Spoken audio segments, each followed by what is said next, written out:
Üdv mindenkinek! Ebben a videóban megmutatom, hogy miért nem játszanak már annyian a Brawl Stars-szal. Nézzük is. Est. Visszatérő eventek. Mostanában csak ugyanazokat az eventeket kapjuk vissza. Angels vs Demons. Már megint.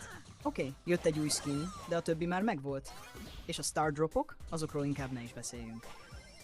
Régen minden jobb volt, emlékeztek a megaboxokra, a club shopra. Volt értelme a kluboknak. Most? Sehol semmi. És a megaboxokat kivették, mert a játékosok csak a szerencsére költöttek. Akkor a Star Dropok mégis micsodák? Howard új brawlerek? Inkább újra gondoltak. Az új brawler Ali, hát lövése olyan, mint Kenjié, ugrása Mitsué, szuperje meg Leoné. Ez most komoly. Hol az eredetiség? Minden a pénz. És most jött a Pro Pass. 50 euró. Egy skinért meg pár gemért, ez már tényleg túlzás. Ennyiért máshol egy teljes játékot megveszel. Ha szerinted is kezd elszállni a Brawl Stars, nyomj egy lájkot. Iratkozz fel a csatornára és írd meg kommentben, te mit gondolsz. Köszi, hogy itt voltál.